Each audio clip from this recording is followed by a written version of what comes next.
aquí se encuentran dos baterías que están ocultas bajo esta placa que tenemos aquí. Tenemos una batería de 6 voltios, que por cierto, para poder recordármelo, porque siempre me olvido de cargarla, aquí están en batería de 6 voltios, alimentación del receptor. Con esta batería que va oculta aquí debajo, alimento el receptor. Tenemos dos series de regletas donde utilizamos la alimentación. Tenemos alimentación 6 voltios 4 amperios. Aquí trabajan las baterías de 6 voltios que anteriormente os estaba hablando. Y en esta parte de aquí lo mismo. Tenemos el negativo, donde tenemos todas las conexiones negativas, y los positivos, donde tenemos todas las conexiones positivas. De aquí alimentamos los distintos elementos que tenemos que dar potencia a alimentarlo, vamos, poder darle su alimentación. Entonces cogemos los positivos y los negativos de cada sitio y no hay ningún problema. Como podéis ver, si es que se puede observar, en el interior del casco, ¿ves? Puede bajar, sigue está masijo de maza, de cables, de colores, todo eso está codificado, todos los cables los tengo codificados en un libro donde dice cada uno de los cables, el trabajo que va y dónde va la conexión, y a su vez lleva cada cable una resistencia correspondiente a las luces LED que lleva, porque sabéis que las luces LED trabajan a un voltaje y si le ponemos 6 voltios podemos quemarlas, vamos, las quemamos. Entonces hay una resistencia que lo que hace es que resta ese voltaje de los 6 voltios al que necesita la luz LED. Y bajando por aquí, a esta parte de aquí, tenemos un amperímetro y un voltímetro. Con estos dos, con el interruptor de luces del modelo. Aquí encendemos las luces del barco y vemos que el amperímetro nos va a dar la capacidad que tiene, o sea, la cantidad de corriente que nos está quedando en fin, nos valen de gran ayuda. Es una especie de testeado que se hace para todo. Aquí, como se puede ver ahí, del mismo modo tengo una pequeña chuleta donde va la otra batería, porque para el montaje de esta batería y la batería de alimentación de las luces y del humo, esta es la que alimenta, esta batería está alimentando o alimenta el humo de las chimeneas que os he enseñado en el anteriormente. Aquí tenemos unas regletas también de conexiones y luego tenemos la parte fundamental o principal. Bueno, aquí en esta imagen de aquí, de esta fotografía que está aquí sujeta, lo que nos vuelve a decir es lo mismo. Cada una de las líneas y los números, todo esto está en tamaño grande, que lo está dentro del libro del Dédalo, donde el Dédalo pasa sus revisiones y hay algo, vamos, un cuaderno de bitácora donde apunto todo lo que ocurre en el Dédalo. Cada línea nos indica una posición de una de las luces de los LED y a su vez con esa nomenclatura, ese número nos indica el cable con el que he trabajado, el cable con que... Entonces, cuando vas al macizo de cable, buscas el color y sabes a qué luces nos estamos refiriendo. Aquí tenemos una bandeja con el servo de dirección. Bueno, es uno de los servos más importantes del buque, ya que estamos dando movimiento a lo que es el timón del gobierno del barco. El barco, como podéis comprobar aquí, lleva una serie para regulación, y como en la escuadra de aquí de la caña del timón, donde podemos regularlo para que sea siempre el giro que necesita el barco en sí. Si nos bajamos aquí abajo, por aquí abajo, fuera. Si bajamos aquí abajo, vemos la hélice de propulsión del barco. Es una hélice de 95 cuatripala Extronson, con sentido derecha. Como podéis comprobar, es suficiente la potencia del barco. Con el barco real prácticamente tenía la misma capacidad de empuje con las palas. Si lo pasamos a escala, que también fue muy complicado para mí el tema de encontrar la hélice que portaba el Dédalo con las palas que era, y efectivamente eran cuatripalas, como estáis viendo aquí, sentido Stronson, etc. Y como decía anteriormente, para poder trabajar el eje tuve que semiforjarlo, el eje de tetracero, pasándolo a calentarlo que se quede rojo fresa y poder rajarlo para poder poner luego las tuercas que estamos viendo aquí. Y el timón del barco con su tintero, etc. Bueno, toda esta parte, mira, esta parte de aquí no lo enseñé, enfoca aquí arriba, por favor. Aquí. Os hablé ayer en el vídeo de los cañones que llevaba el Dédalo. Llevaba 2 cañones a popa, 2 Schneider.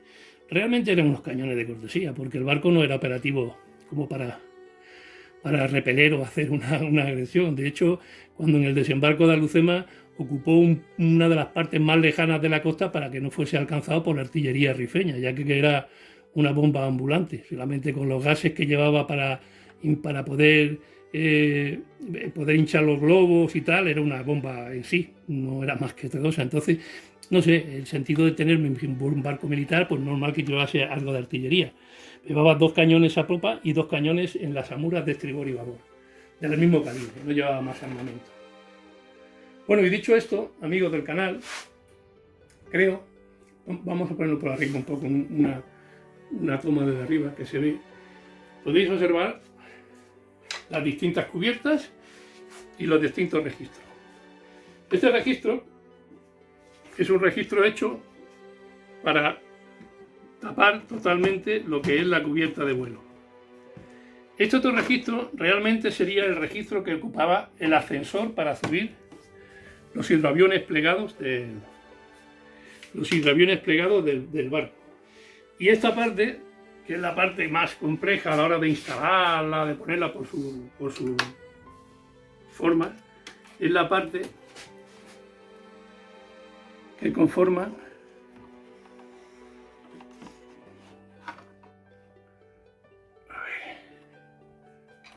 cuando uno trabaja con un modelo de este tipo, todo es susceptible de romperse o despegarse por el tema de... Y siempre hay que tratarlo como si fuera una pieza de joyería. De hecho, ya estoy viendo que tengo aquí algo estropeado. Ahora. Bueno, ya lo pondré en su sitio. Y luego ya pues tenemos la otra parte, que es la pieza que cubre lo que es la cubierta de proa, con el hangar del dirigible, etc. Es una de las cosas que quería enseñaros. Mira, aquí son las anclas, están hechas de plomo. Se hizo un molde de escayola y se hicieron. El aspecto así envejecido del barco, la verdad es que el barco ya ha navegado mucho y cada vez que navega pues siempre tiene sus inconvenientes. Pero ese es el aspecto que presenta el barco, de envejecido, todas las hojas de buey, todo lo que son los chorrones de óxido, etcétera, etcétera. Esto también me gustaría hacer un hincapié, que muchos me han preguntado, ¿esto qué significaba? Mirad, esta parte de aquí del barco, esta parte de aquí, esto era a modo de manguerote. Un manguerote es que no hace entrar el aire. Esto es un manguerote. Mirad, eso es un manguerote. El aire pasa por aquí, hace a veces el efecto de ventilación. Entra y ventila todo lo que es el interior del barco, el aire con el que va navegando. Y estos manguerotes tienen un sentido.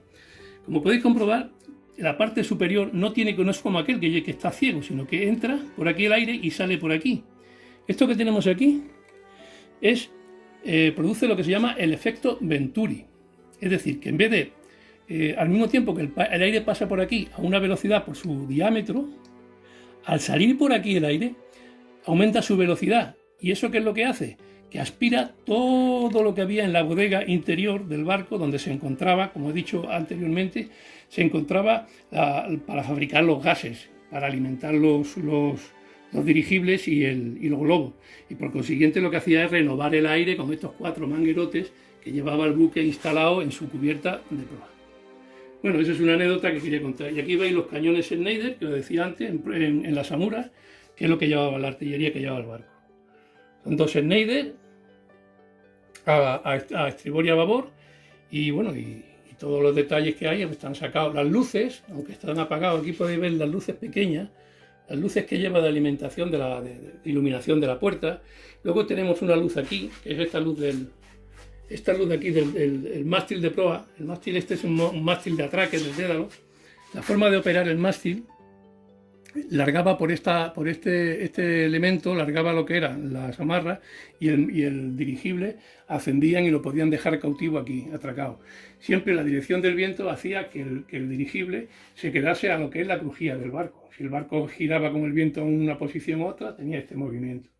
Aquí había un vigía en esta cofa había un un operario que hacía todo lo que es la maniobra de subir y bajar, ayudar a bajar esto a través de las maquinillas. Tenía unos deflectores a proa, como podéis comprobar aquí en el mástil de amarre, tenía unos deflectores a proa y luego tenía dos deflectores más en la cubierta inferior, en la cubierta de vuelo tenía dos deflectores a estribor y a babor, que mirad, están aquí los deflectores. Eran dos iluminación muy potente, aquí se encuentran. La iluminación, hay que entender que los aviones eran izados y arriados al mar a través de los pescantes de esta grúa, lo echaban. Y entonces necesitaban pues tener esa serie de elementos de iluminación para poder maniobrar con los aviones. Bueno, y dicho esto, creo que ya he cumplido con mi palabra de mostraros el interior del Dédalo. Espero que os guste y, como se suele decir en estos casos, que no quede solamente en la palabra gustaros, sino darle al like y suscribiros a mi canal. Y con esto y nada más, me despido de vosotros.